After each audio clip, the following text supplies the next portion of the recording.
O Estado de Direito é um conceito fundamental no Ocidente moderno, especialmente nos Estados Unidos. Na verdade, meu convidado de hoje chama os Estados Unidos de a nação mais litigiosa do planeta e questiona por que, embora internamente o Estado de Direito tenha quase um caráter religioso, no âmbito internacional, os Estados Unidos e as nações ocidentais em geral se comportam como se as regras fossem feitas apenas para os outros. Estou novamente com Ali Borhani, estrategista geopolítico e autor do The Future Early no Substack. Ali, bem-vindo de volta. Ali, welcome back. É bom estar com você. Bem, obrigado por voltar ao programa. Dissemos que queríamos discutir esse tema sobre o qual você escreveu no seu Substack e recomendo que todos confiram lá também. Regras para mim, mas não para ti. Como você interpreta essa síndrome que os Estados Unidos demonstram?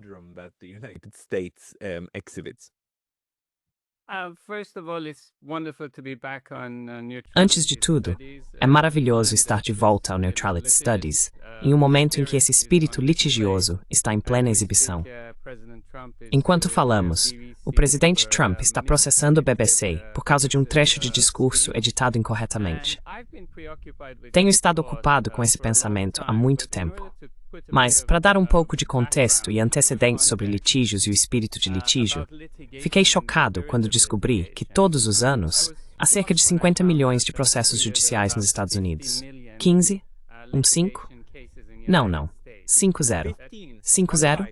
50. Todos os anos, há 50 milhões de casos de litígio nos Estados Unidos, o equivalente a toda a população da Espanha indo ao tribunal como autora ou ré. O litígio em geral representa cerca de 2% a 3% do PIB doméstico dos Estados Unidos, acredite se quiser.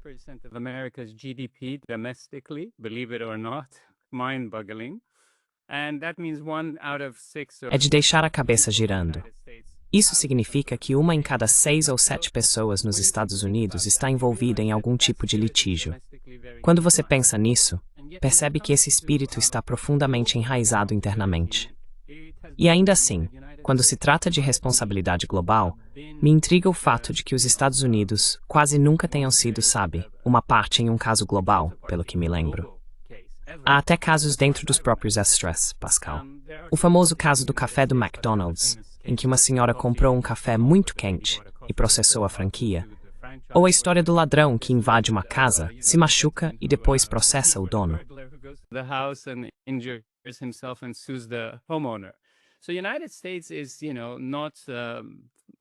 Então, os Estados Unidos não são estranhos a litígios.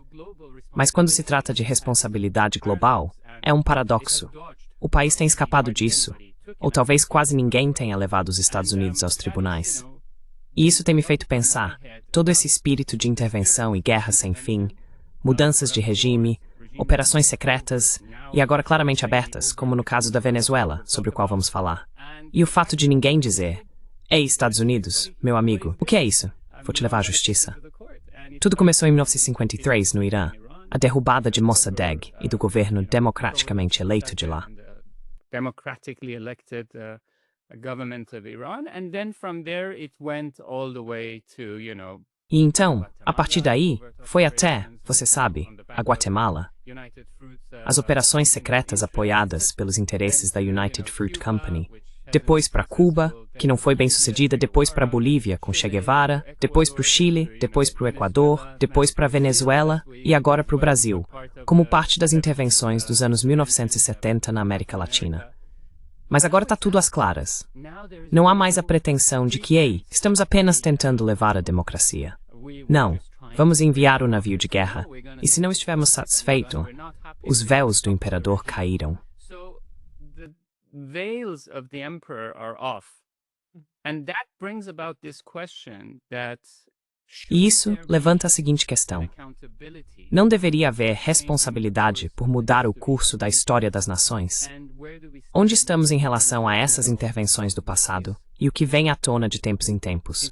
Quando, como os Estados Unidos reconheceram abertamente, por exemplo, a questão do Irã e a derrubada de seu regime. Portanto, não é algo como um mito. É uma admissão aberta de Madeleine Albright, que disse sim, derrubamos o regime em 1953. Más consequências, mas ainda assim. Então é aí que acredito que está o fundamento do meu artigo, no excepcionalismo.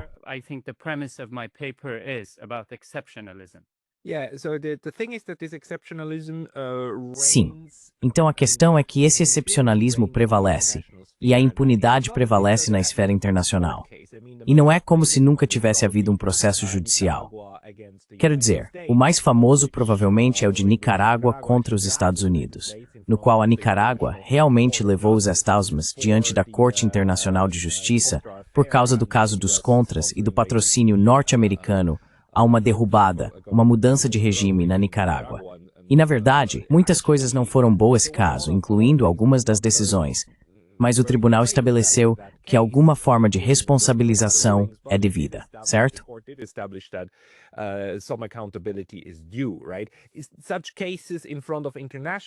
Casos desse tipo, perante tribunais internacionais de justiça, não acontecem com frequência. Atualmente, temos um novamente contra Israel e assim por diante, e de vez em quando também contra os Estados Unidos.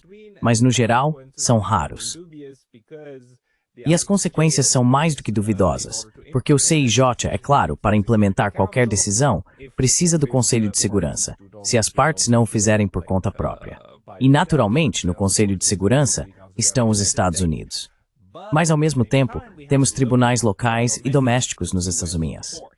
Você sabe por que não existem ações coletivas contra o governo dos Estados Unidos movidas por grupos de interesse norte-americanos?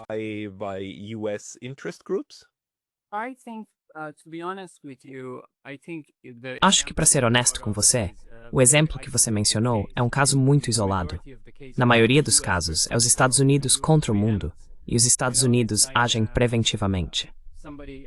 Sabe, é como, novamente, sendo honesto com você, se quisermos usar uma metáfora, um ladrão que invade uma casa, se machuca e depois processa o dono. O comportamento dos Estados Unidos tem sido de excepcionalismo. De Hiroshima a Nagasaki, da campanha de choque e pavor no Iraque à Operação Martelo da Meia-Noite. Não há a menor sensação de que nada disso esteja errado. E eu acho que as nações, sozinhas, têm muito pouca margem ou capacidade para agir de forma eficaz, individualmente contra os Estados Unidos.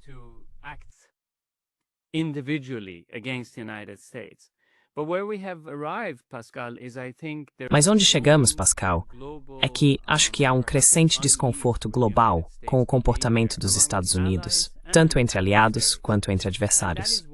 E é por isso que acredito que uma ação coletiva global não se trata de tentar pressionar os Estados Unidos apenas para arrastá-los a pagar indenizações. Não é apenas, sabe, ei, venham e nos paguem. Aqui vai outro número para você e seu público. Há aproximadamente 3 milhões de acidentes de carro todos os anos, que resultam em lesões por torcicolo nos Estados Unidos. A compensação média por uma lesão no pescoço ou torcicolo é de cerca de $20.000. Varia de $10.000 a $50.000. Multiplique isso e chega a cerca de $60 bilhões em indenizações por lesões de torcicolo todos os anos nos Estados Unidos, certo?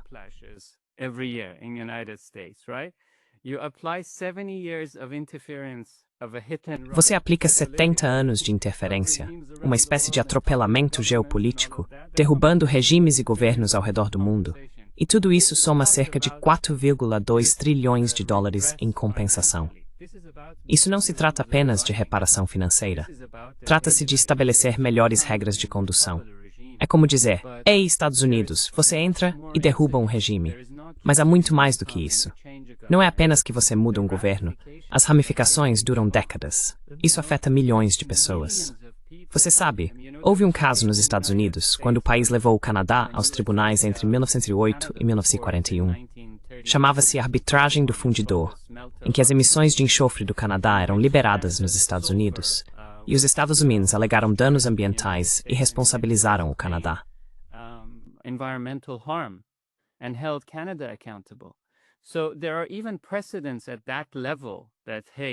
Então, existem até precedentes nesse nível.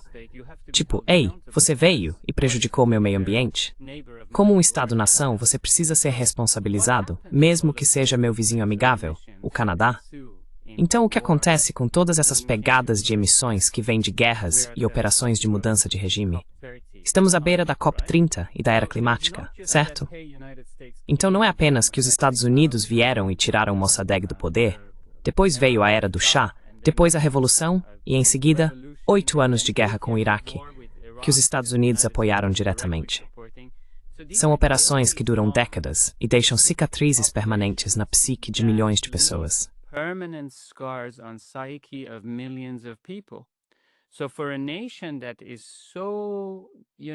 Então, para uma nação que é tão, apegada à litigância e ao Estado de Direito, e comprometida com isso, a ponto de o presidente Trump, nos últimos 4 dias, ter dito: tenho a obrigação de processar a BBC por um clipe, certo? Não deveriam outras nações ter a obrigação de se unir como um sul global, uma comunidade de maioria global? Porque em casos isolados, elas não têm chance. De jeito nenhum.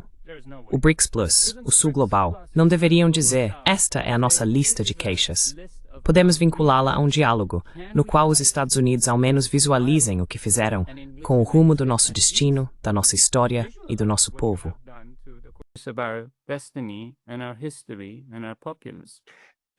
Sim, eu concordo com você. A questão é, qual tribunalmente sua jurisdição?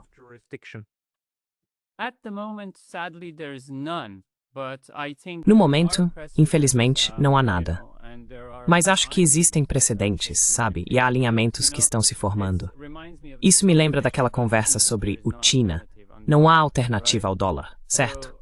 Então podemos dizer: não há alternativa além do curso da ONU e tudo isso. Mas acho que com os movimentos de justiça climática que vemos, ainda há vitalidade. Se você olhar o que aconteceu na COP30 ontem, as pessoas vieram e disseram: nossas florestas não estão à venda.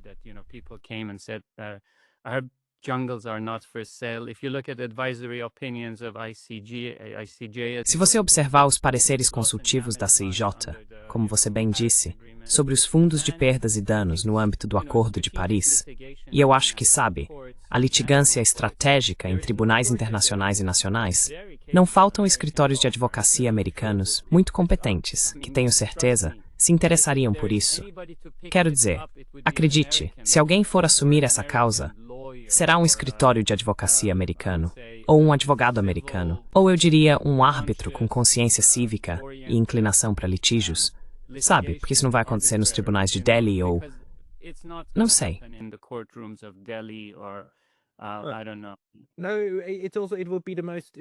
Não, também seria a maneira mais eficiente de realmente usar o sistema judiciário dos Estados Unidos para isso.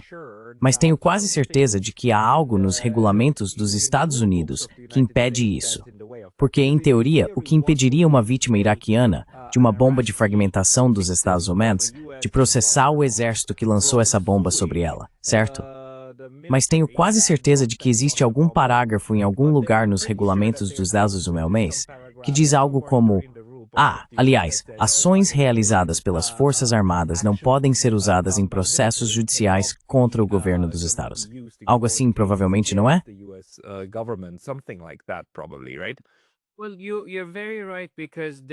Bem, você está absolutamente certo, porque existe esse estatuto codificado, o Ato de Imunidades Soberanas Estrangeiras de 1976, e também o Ato de Imunidade do Estado do Reino Unido de 1968, que dizem que um Estado soberano normalmente não pode ser processado nos tribunais de outro Estado sem o seu consentimento.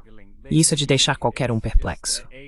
Basicamente, é como dizer que, em princípio, um ladrão poderia declarar antecipadamente que você não pode processá-lo se ele invadir sua casa, no seu próprio tribunal, no seu próprio bairro, certo? Mas isso não elimina a responsabilidade. E quero deixar claro, Pascal, que isso não se trata apenas de retribuição.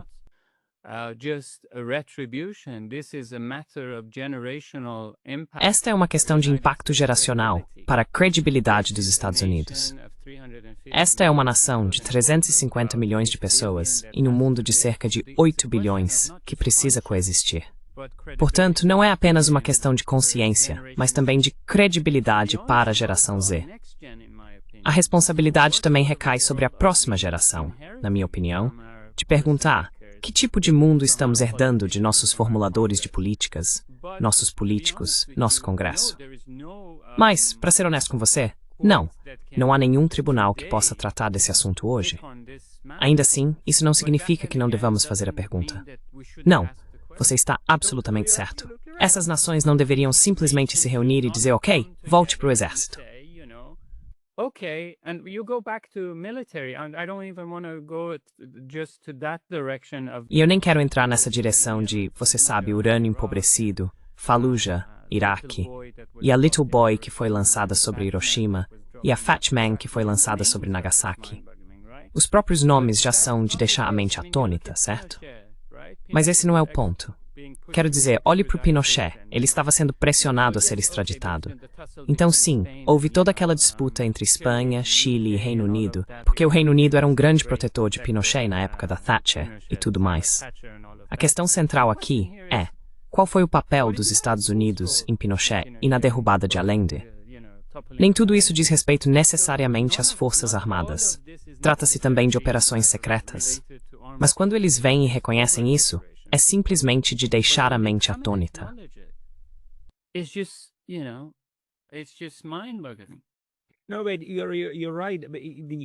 Não, você está certo. A questão é que construímos instituições capazes de conter o uso da violência dentro dos nossos estados. E essas instituições têm sido relativamente bem-sucedidas. Sim, violações da lei acontecem. E sim, a violência ainda ocorre. Mas, no geral, descobrimos maneiras, pelo menos nos Estados Unidos, em que o Estado de Direito e a capacidade de litigar são partes muito importantes desse quebra-cabeça. Mas ainda não descobrimos como fazer isso em escala global, para os 8 bilhões de pessoas.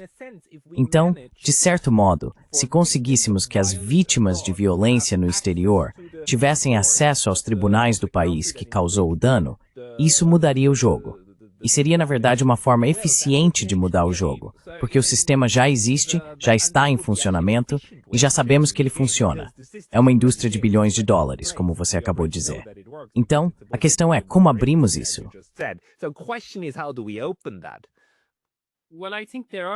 Bem, acho que também há precedentes para isso.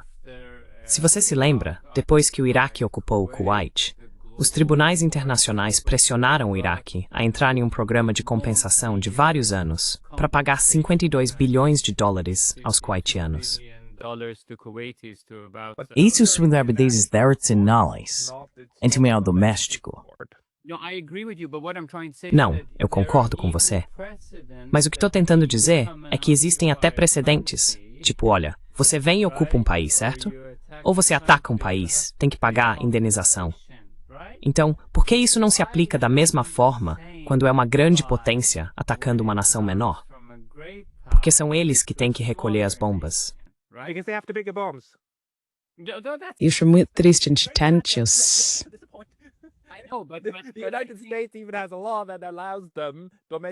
Os Estados Unidos têm até uma lei que permite, em território nacional, invadir raia, se necessário, caso algum cidadão norte-americano ou aliado fosse detido pelo TPI, realmente preso pelo TPI. É até esse ponto que as leis internas dos Estados Unidos vão para proteger sua capacidade de projetar força no exterior.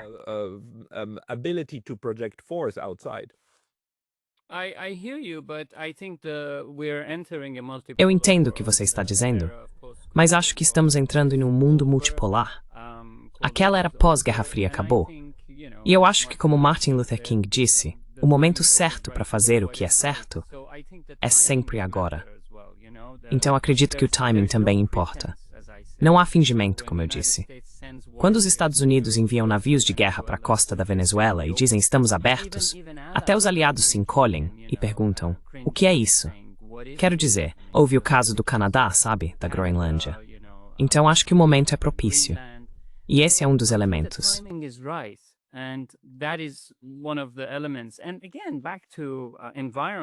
E novamente voltando ao meio ambiente e à COP30, que está acontecendo agora. Muitas dessas operações não dizem respeito apenas a crianças sem um membro, ou sabe, a questão das cidades erodidas e das centenas de milhares de casas e fábricas, etc. Trata-se da degradação do solo. Trata-se, sabe, dos climas e das temperaturas nas partes sul do Golfo Pérsico e nas partes sul do Irã e do Iraque, onde todos os pântanos desapareceram, toda a biodiversidade desapareceu. As temperaturas nos meses de verão, em julho e agosto, estão registrando acima de 50 graus em algumas cidades. 50 graus. 50%. In cities, 50%. 50 Celsius, sorry, 50 Celsius. 50 graus Celsius. Desculpe, 50 graus Celsius. Acima de 50 graus Celsius. Um aumento de, 4,5, 5 graus nos últimos 20 anos. Isso é de enlouquecer. E quando você conversa com pessoas que entendem do assunto, elas dizem, sim, é claro, o meio ambiente foi brutalizado, deturpado, a contaminação do solo. Aí você tem refugiados e imigrantes como resultado de tudo isso. Depois eles chegam às costas da Europa, em botes e embarcações, e, meu Deus, toda a nossa crise é colocada na conta dos refugiados que estão chegando. Mas não olhamos para a origem e perguntamos, qual é o impacto dessas ações? Como isso está nos afetando como coletivo? Organismos geneticamente modificados, organismos geopoliticamente modificados e interferentes. Isso não faz bem para a nossa saúde. It's not good for the health.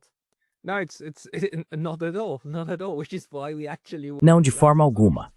De forma alguma. E é por isso que realmente precisamos ter algumas soluções para isso. Mas assim que atos de violência ou de dano ecológico ultrapassam fronteiras, assim que atingem o nível internacional, tornam-se muito mais difíceis de lidar por meio dos tribunais. Embora em pequena escala existam maneiras de fazer isso. Quero dizer, nós realmente temos formas de lidar com empresas internacionais, certo? Por meio dos sistemas de tratados criados, das opções de litígio disponíveis em diferentes jurisdições, incluindo ideias como a jurisdição universal, em que um Estado pode, se houver uma entidade em seu território, mesmo que o ato não tenha sido cometido ali, abrir processos contra essa entidade, se for estabelecido que se trata, por exemplo, de uma questão universal de direitos humanos. Mas isso se torna muito mais difícil de fazer com governos. Por exemplo, você mora no Reino Unido. Está ciente de casos em que grupos locais tenham movido uma ação contra outro Estado dentro do Reino Unido?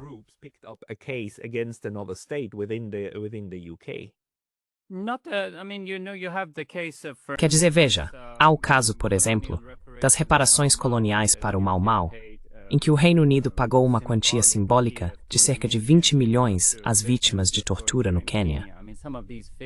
Quero dizer, alguns desses valores chegam a ser uma piada. Não se trata apenas de dinheiro, ou como eu disse, o caso do Reino Unido, ou o caso da ONU envolvendo o Iraque e o Kuwait. Não conheço em detalhes, mas não acho que você vai encontrar muitos casos assim entre os aliados ocidentais ou os estados vassalos, porque eles fazem parte do conjunto de espectadores, entende? Então, não é como se eu dissesse que o Iraque, em particular, foi algo apenas dos Estados Unidos. Não. Foi muito um esforço coletivo também. Mas o que quero dizer é que precisamos passar da culpabilidade para a responsabilidade.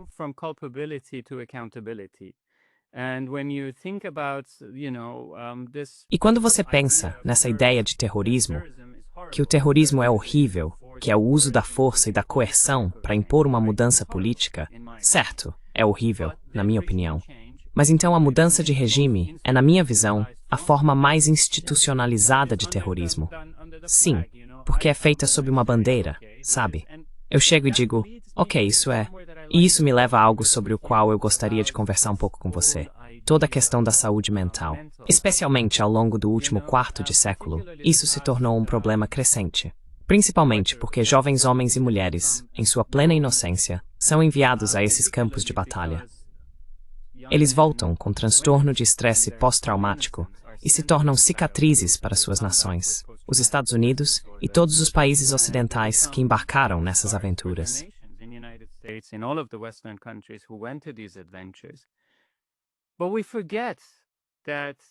Mas esquecemos que o TEPT não pertence apenas aos veteranos que voltam.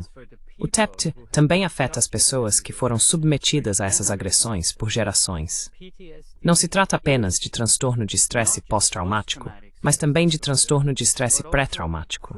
Quando os Estados Unidos empunham sua arrogância como uma espada de Damocles, dizendo: podemos atingir você, podemos atacá-lo, podemos obliterá-lo, com campanhas de choque e pavor, os níveis de cortisol no corpo humano devem disparar.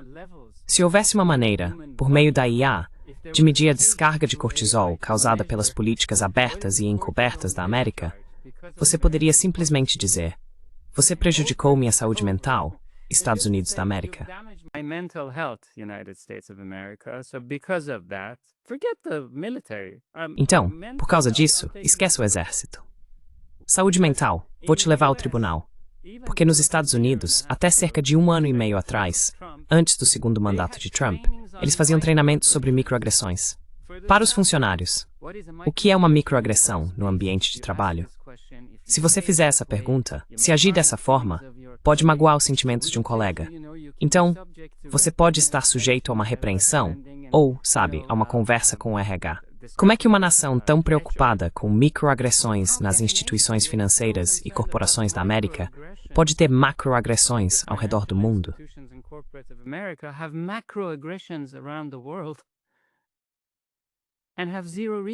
E nie ternie recurso. Sabe, é caso excepcionaline. Somos corpo universal e precisamos. Essas são as coisas que gosto de trazer como diálogo.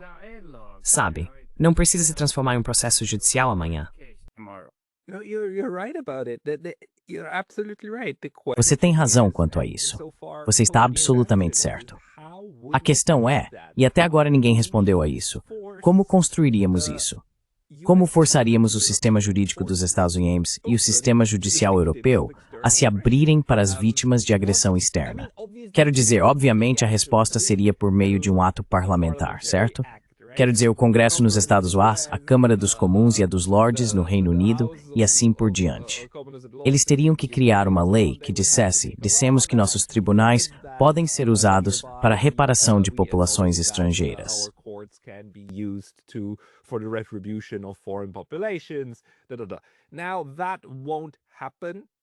Agora, isso não vai acontecer, porque as pessoas que ocupam esses cargos estão plenamente cientes de que isso tiraria de seus estados a capacidade de governar com impunidade, porque é isso que eles querem. Alguns mais, outros menos. Mas não se pode esperar que nenhuma instituição enfraqueça o próprio poder, a própria liberdade de fazer o que quiser. Então a pergunta para nós, os pequenos aqui embaixo, mesmo em democracias e afins, é como fazemos para iniciar o processo que forçaria essa mudança?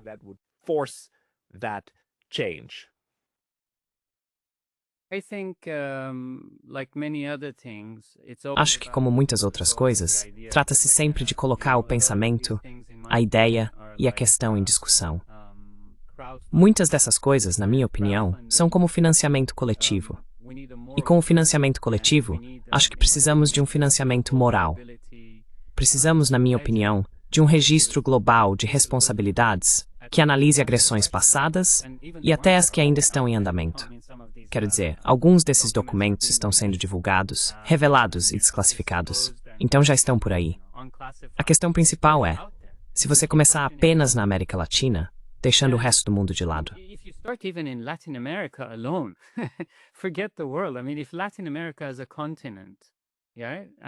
Quer dizer, se a América Latina é um continente, e não estou falando da Argentina, deixa a Argentina de lado.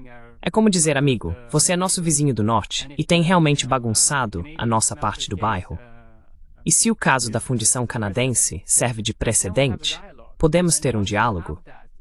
Uma vez que se tenha isso, se houver um mecanismo, digamos, daqui para frente, qualquer interferência que ocorra deveria ter compensação retroativa. Isso seria pelo menos algum tipo de mecanismo para evitar alguns desses atos. E novamente, como eu disse, não dá para ter treinamento sobre o que chamo de microagressões e ao mesmo tempo ser o pivô e o rei das microagressões sem ser responsabilizado. Não dá. Simplesmente não dá. Não, ali o problema é que ele voa. É exatamente isso que está acontecendo. O problema é que não deveria. Não deveria voar, mas voa.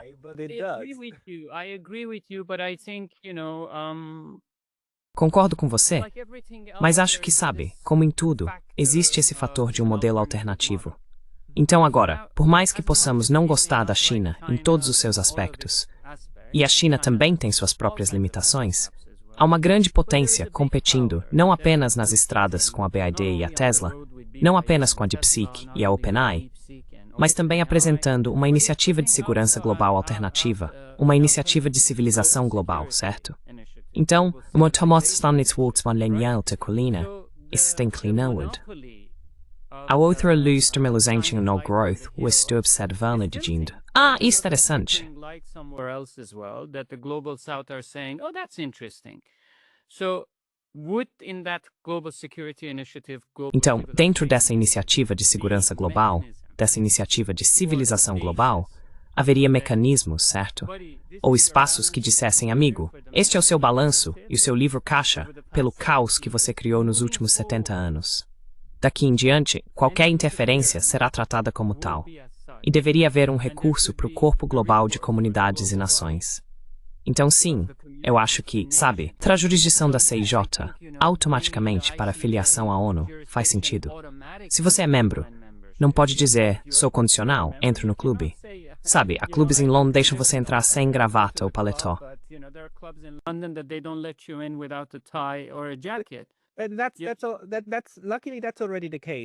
Felizmente, isso já é o caso. Quero dizer, qualquer membro pode recorrer ao CIJ, e o CIJ pode aceitar esses casos. O problema é a aplicação, porque se o país considerado culpado não cumprir a decisão do CIJ, então o CIJ pode encaminhar a questão ao Conselho de Segurança e dizer, Conselho de Segurança, você é o único órgão da ONU que tem o direito de usar a força, por favor, faça cumprir. E aí temos o veto das 5 potências. Esse é o dilema do CIJ.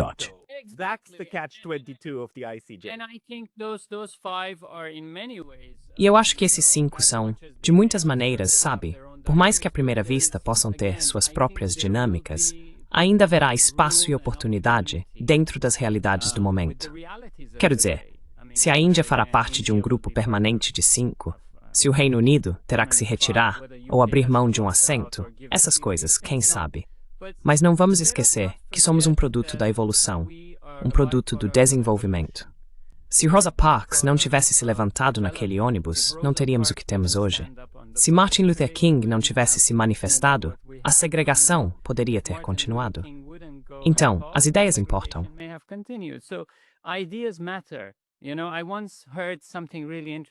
Uma vez ouvi algo muito interessante.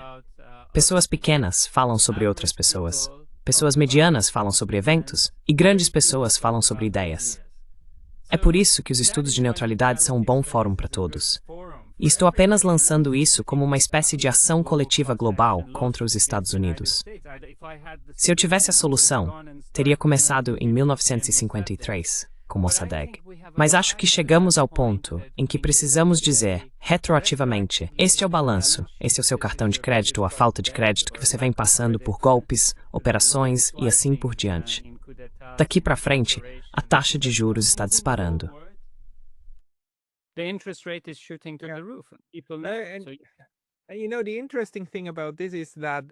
Sabe, o interessante nisso é que as constituições de muitos estados ocidentais realmente contêm em grande medida direitos dos cidadãos contra o Estado, para garantir que aquele pedaço de papel, as regras mais fundamentais da sociedade, assegure que o Estado não possa simplesmente passar por cima do povo, certo? E os Estados Unidos têm uma dessas constituições. Outro exemplo é a Lei Fundamental Alemã. Eles não a chamam de Constituição, mas de Lei Fundamental, que essencialmente inclui partes importantes que dizem não, há coisas que o Estado não pode fazer, e o indivíduo tem de fato o direito de se defender do Estado, certo?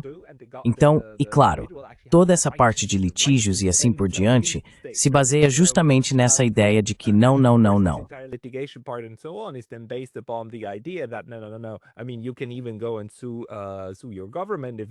Quero dizer, você pode até processar o seu governo se tiver sido maltratado, porque no fim das contas, o governo não é um rei que governa sobre você. É uma administração que, pela graça da sua própria autoridade, do seu próprio empoderamento, busca a ordem. Mas se fizerem algo errado, você pode processá-los. Nós nunca abrimos isso novamente para o exterior. Não quero pedir que você resolva esse problema, mas talvez também para as pessoas que estão ouvindo. Qual seria a maneira de abrir isso para o exterior?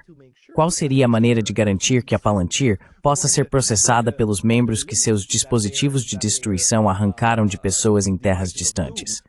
Porque isso mudaria completamente o cálculo de todo o maldito complexo militar industrial.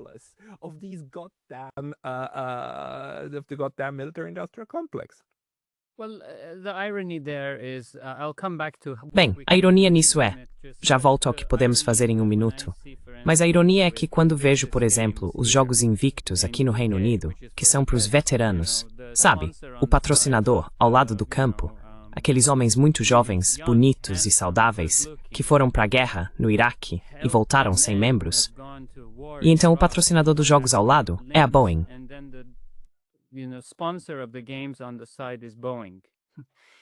Sabe o que estou tentando dizer?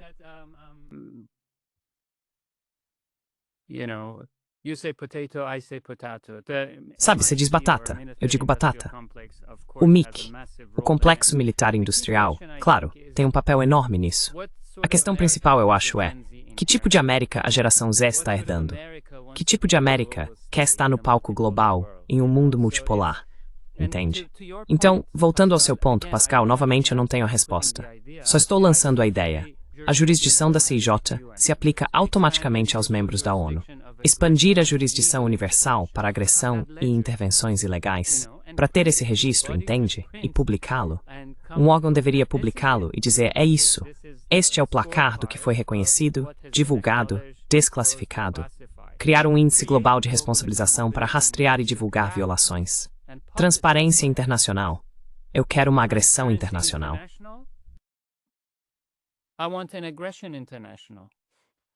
Responsabilidade internacional. Accountability international, right? What is it? Accountability International. Certo. O que é isso?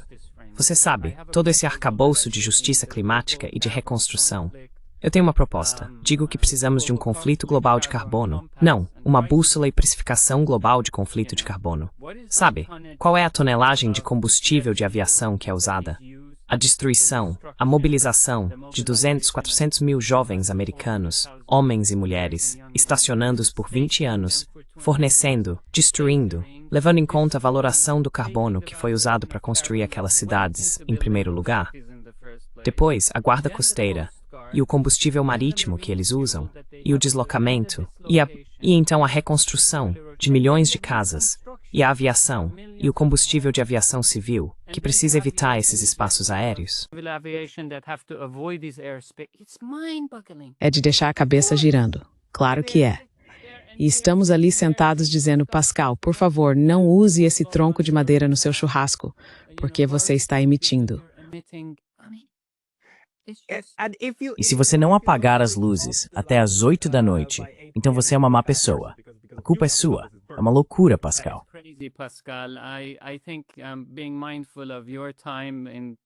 Acho que, levando em conta seu tempo no belo Japão e nossa sessão, todo mundo está falando sobre IA hoje em dia. Quero dizer, a IA pode nos ajudar a criar um registro ou simular as emissões. Se a IA pode decifrar a estrutura de uma proteína, tenho certeza de que, se houver vontade, podemos medir o impacto e simular as consequências de algumas dessas intervenções, agressões, guerras e mudanças de regime. Mas mais do que isso, o mais importante é que não precisamos apenas de inteligência artificial. Precisamos de sabedoria autêntica, porque sem ela, todo o resto fica fora de alcance. E se você se lembra, há alguns meses, os astronautas americanos ficaram presos, e Elon Musk teve que intervir, na ausência do acesso russo à Estação Espacial Internacional, para trazê-los de volta.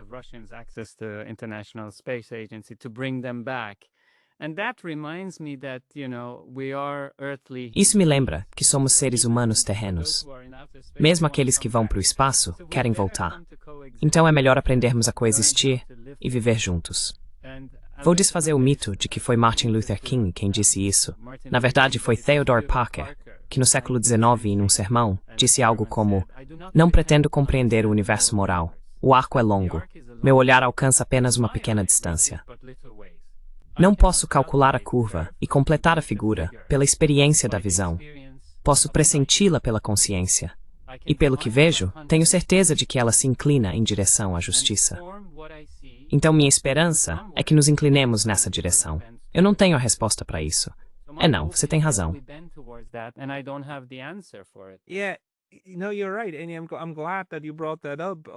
E fico feliz que você tenha mencionado isso. O tema todo, na verdade. Porque a questão para mim não é sobre as intenções suas, minhas ou de outros. Eu sei que 99,9% das pessoas concordariam que deveríamos ter algum tipo de sistema de responsabilização, criar pontuações e assim por diante. A questão é como construí-los, porque, como ele disse corretamente, somos um planeta, 1 bilhão de pessoas, apenas vagando pelo espaço. Mas o problema é que vagamos com o que já temos. Então não é como se pudéssemos começar de uma tábula rasa. E não podemos esperar que Deus, ou alienígenas, ou a IA, nos tragam de repente o sistema de que precisamos.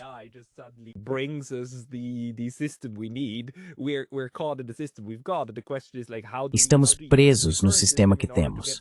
A questão é, como ajustamos o sistema atual para chegar a um melhor? Acho que o ponto que você destacou é que já existe um sistema em funcionamento. Ele funciona internamente, mas não externamente. Não funciona em nível internacional. Então, qual é a ideia brilhante? Qual é o elemento que precisamos para uni-los e fazê-los funcionar? Bem, obviamente, nenhum de nós sabe, mas se alguém aí souber, por favor, nos envie um e-mail. Quoni McKeim, Kimekrigis McKeim. What's the mechanism? How do we create that mechanism?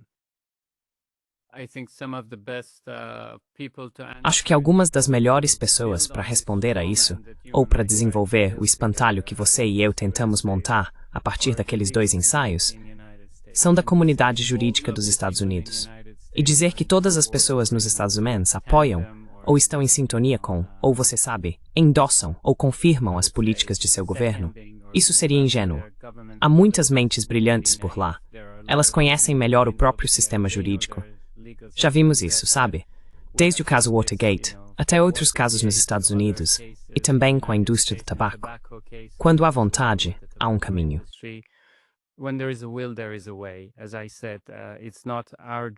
Como eu disse, não é nosso papel dizer, sempre foi assim, então tem que continuar assim. E também não é nosso papel dizer, aqui está uma varinha mágica.